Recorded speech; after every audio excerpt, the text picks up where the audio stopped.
BPL শুরুর আগে কাগজে কলমে শক্তিমত্তার বিচারে অনেকেই আসলে ধরে নিয়েছিল যে ফাইনালে খেলবে রংপুর রাইডার্স এবং ফরচুন বরিশাল। দল দুটো দারুণভাবে বিপিএল শুরুও করেছিল, টানা 8 ম্যাচ জিতে প্লে অফ নিশ্চিত করেছিল রংপুর রাইডার্স, এবং ফরচুন বরিশাল লিগের শেষ ম্যাচ ছাড়া শুধু একটা দলের কাছে হেরেছিল, সেই দলটা হচ্ছে রংপুর রাইডার্স। দুইবার তারা হেরেছিল।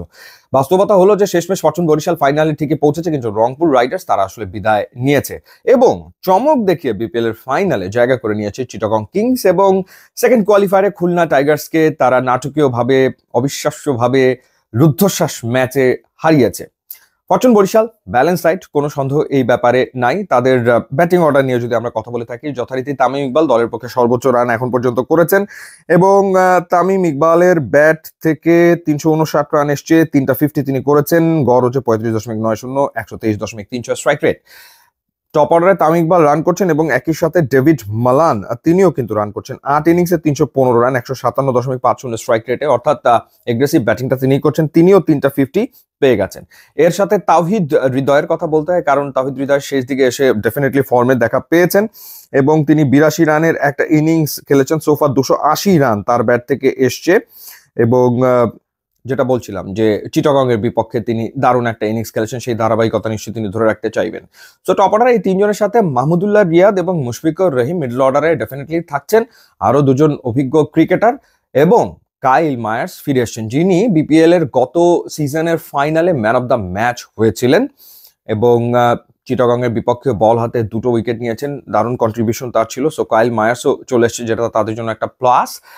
আর তার সাথে থাকছেন অলরাউন্ডার হিসেবে নিশাম, যেহেতু এসছে জিমি নিশাম, তিনি আসলে খেলবেন নিশ্চিতভাবেই। এখন কার পরিবর্তে তিনি খেলবেন? মনে হচ্ছে মোহাম্মদ নবীর পরিবর্তে হয়তো তিনি খেলবেন। অর্থাৎ যেহেতু আলী সবশেষ ম্যাচে চিটাগং এর বিপক্ষে 5 উইকেট পেয়েছিলেন, তাকে আসলে মনে হয় না বরিশাল আসলে ড্রপ করবে। সেই জায়গাতে তাদের বিদেশি ক্রিকেটার খেলছে, David Malan, Kyle Mayers, Neesham এবং আলী, এই 4 জনেরই আসলে খেলার সম্ভাবনা উজ্জ্বল।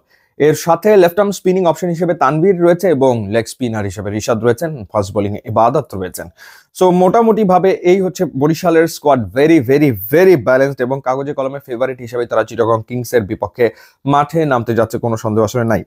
চিটাগং এর সাফল্যের কারণ হচ্ছে তাদের বোলিং ইউনিট। তাদের বোলিং ইউনিট যথেষ্ট শক্তিশালী এবং তারা 6 জন ব্যাটার পাশাপাশি 5 জন বোলারকে নিয়মিত ব্যবহার করেছে। খালেদ আহমেদ তাদের হাইস্ট উইকেট টেকার, এখন পর্যন্ত 20টা উইকেট তিনি নিয়েছেন। আলিস আল ইসলাম এখন পর্যন্ত 15 উইকেট নিয়ে ফেলেছেন। এছাড়া শরীফুল 13 উইকেট নিয়েছেন, আরাফাত সানি 11 উইকেট নিয়েছেন। তারা প্রত্যেকেই আসলে উইকেট তো নিচ্ছেন বটেই।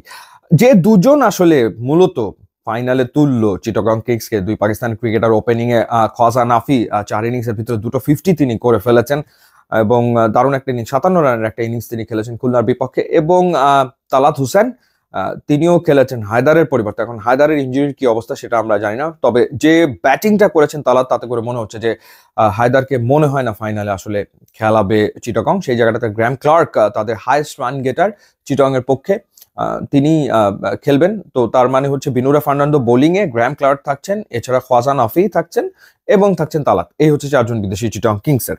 আর লোকালদের ভেতরে শামীম পাটোয়ারি সুপার ফর্মে রয়েছেন, দারুণ ফর্মে রয়েছেন, কোনো সন্দেহ নাই। এবং পারভেজ হোসেন ইমন, তিনি রান করছেন, কিছু রান করছেন নিশ্চিতভাবে। মোহাম্মদ মিথুন অন অ্যান্ড অফ সিচুয়েশনে আসলে রয়েছেন। তো এই হলো গিয়ে তাদের লোকাল ক্রিকেটাররা।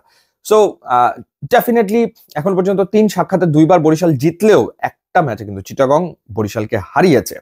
সুতরাং বরিশালকে হারানোর সক্ষমতা চিটাগং এর, যে ব্যাপারটা কিন্তু তা না, ডেফিনেটলি তাদেরও সেই সক্ষমতা রয়েছে। টস খুব গুরুত্বপূর্ণ হতে যাচ্ছে, যথাযথ ডিউ ফ্যাক্টর একটা ফ্যাক্টর হতে পারে, এবং যে কোনো দল আসলে পরে ব্যাট করতে চাইবে, চেস করতে চাইবে, সেই কারণে টসটা ইম্পর্টেন্ট হতে যাচ্ছে।